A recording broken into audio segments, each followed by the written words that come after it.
ಬೆಂಗಳೂರಿನ ಹೆಬ್ಬಾಳ ಮತ್ತು ಯಲಹಂಕ ಭಾಗದಲ್ಲಿ ಓಡಾಡುವಂತಹ ವಾಹನ ಸವಾರರಿಗೆ ಗೊತ್ತಿರುತ್ತೆ ಅಲ್ಲಿ ಯಾವ ಪ್ರಮಾಣದಲ್ಲಿ ಟ್ರಾಫಿಕ್ ಇರುತ್ತೆ, ಪಾರ್ಕಿಂಗ್ ಸಮಸ್ಯೆ ಇರುತ್ತೆ ಅಂತ ಹೇಳಿ. ಪ್ರತಿನಿತ್ಯ ಸಾವಿರಾರು ಜನ ಈ ಸಮಸ್ಯೆಗಳಿಂದ ರೋಸಿ ಹೋಗ್ಬಿಟ್ಟಿದ್ದಾರೆ.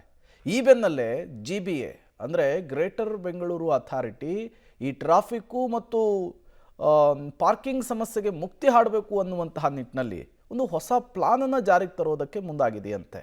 ಏನದು ಹೊಸ ಪ್ಲಾನ್ ಅಂದ್ರ ಇಲ್ಲಿದೆ ನೋಡಿ ಡೀಟೇಲ್ಸ್. ಹೆಬ್ಬಾಳ ಯಲಹಂಕ ಭಾಗದಲ್ಲಿ GBA ಬಿಗ್ ಪ್ಲಾನ್. 3 ಮಾದರಿಯಲ್ಲಿ ಪೇ ಅಂಡ್ ಪಾರ್ಕಿಂಗ್ ವ್ಯವಸ್ಥೆ. ಬೆಂಗಳೂರಿನಲ್ಲೇ ಟ್ರಾಫಿಕ್ ಹಬ್ ಅಂದ್ರೆ ಹೆಬ್ಬಾಳ ಏರ್ಪೋರ್ಟ್ ರಸ್ತೆ. ನಗರದ ಹೆಬ್ಬಾಳ ಯಲಹಂಕ ಏರ್ಪೋರ್ಟ್ ರಸ್ತೆಯಲ್ಲಿ ಸಂಚಾರ ದಟ್ಟಣೆ, ಟ್ರಾಫಿಕ್ ಸಮಸ್ಯೆ ನಿವಾರಿಸಲು GBA ಬಿಗ್ ಪ್ಲಾನ್ ಮಾಡ್ತಿದೆ. ಹೆಬ್ಬಾಳದ 10 ಕಡೆ, ಯಲಹಂಕದಲ್ಲಿ 8 ಕಡೆ ಪೇ ಅಂಡ್ ಪಾರ್ಕಿಂಗ್ ಮಾಡಲು ಮುಂದಾಗಿದೆ. 3 ಮಾದರಿಯ ಪೇ ಅಂಡ್ ಪಾರ್ಕಿಂಗ್ಗೆ ನಿರ್ಧರಿಸಿದ್ದು ಈಗಾಗಲೇ ಟೆಂಡರ್ ಕರೆಯಲಾಗಿದೆ. ಹೌದು, ಮುಖ್ಯ ರಸ್ತೆಗಳ ಪಕ್ಕದಲ್ಲೇ ಪೇ ಅಂಡ್ ಪಾರ್ಕಿಂಗ್ಗೆ ಜಾಗ ಗುರುತಿಸಿ ಆನ್ ಸ್ಟ್ರೀಟ್ ಪಾರ್ಕಿಂಗ್ ಮಾಡ್ತಾ ಇದೆಯಂತೆ. ಮುಖ್ಯ ರಸ್ತೆ ಹೊರತುಪಡಿಸಿ ಸರ್ಕಾರಿ ಕಚೇರಿ, ಸರ್ಕಾರಿ ಆಸ್ಪತ್ರೆಗಳಲ್ಲಿ ಪೇ ಅಂಡ್ ಪಾರ್ಕಿಂಗ್ ಮಾಡಿ ಆಫ್ ಸ್ಟ್ರೀಟ್ ಪಾರ್ಕಿಂಗ್ ಅಂತ ಮಾಡ್ತಿದೆ. ಮತ್ತೊಂದು ನೋ ಪಾರ್ಕಿಂಗ್ ಜಾಗದಲ್ಲಿ ಗಾಡಿ ಹಾಕಿದ್ರೆ ಟೋಯಿಂಗ್ ಮಾಡಲಾಗುತ್ತೆ. ಇದಕ್ಕಾಗಿ ಉತ್ತರ ನಗರ ಪಾಲಿಕೆ 2 ವೆಹಿಕಲ್ ಖರೀದಿ ಮಾಡಿದ್ದು ಶೀಘ್ರದಲ್ಲೇ ಟೋಯಿಂಗ್ ಆರಂಭ ಆಗಲಿದೆಯಂತೆ. ನಾವು 2-3 ಥರ ಸ್ಟೆಪ್ಸ್ ತಗೊತಾ ಇದ್ದೀವಿ.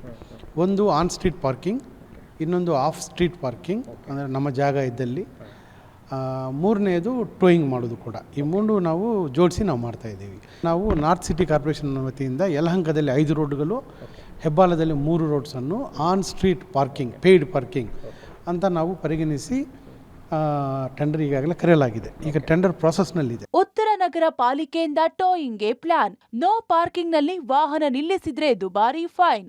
ಉತ್ತರ ನಗರ ಪಾಲಿಕೆಯ ಟೋಯಿಂಗ್ ದರ ಕೇಳಿದ್ರೆ ಎಂಥವರು ಶಾಕ್ ಆಗ್ತಾರೆ. ಯಾಕಂದ್ರೆ ಟೋಯಿಂಗ್ ಚಾರ್ಜಸ್ ಜೊತೆಗೆ ಟ್ರಾಫಿಕ್ ಫೈನ್ ಗ್ಯಾರಂಟಿ. ನೋ ಪಾರ್ಕಿಂಗ್ನಲ್ಲಿ ವಾಹನ ನಿಲ್ಲಿಸಿದ್ರೆ 4 ಚಕ್ರದ ವಾಹನಗಳಿಗೆ ಟೋಯಿಂಗ್ ಚಾರ್ಜಸ್ 1000 ರೂಪಾಯಿ ಜೊತೆಗೆ ಟ್ರಾಫಿಕ್ ದಂಡ ಬೀಳುತ್ತೆ.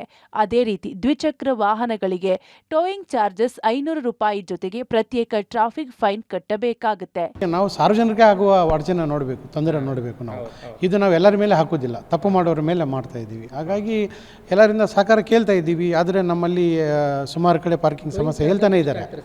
ಅದನ್ನು ಹೇಳಿದೆ, 4 ವೀಲರ್ಗೆ 1000 ರೂಪೀಸ್, 2 ವೀಲರ್ಗೆ 500 ರೂಪಾಯಿ, ಆ ರೀತಿ ನಾವು ಇಟ್ಕೊಂಡಿದ್ದೇವೆ. ಸೊ ಅದನ್ನು ನಾವು ಕಲೆಕ್ಟ್ ಮಾಡದೇ ಇದ್ದರೆ ನಾವು ಕಾಂಟ್ರಾಕ್ಟರ್ಗೆ ಪೇಮೆಂಟ್ ಮಾಡೋಕ್ಕಾಗೋದಿಲ್ಲ.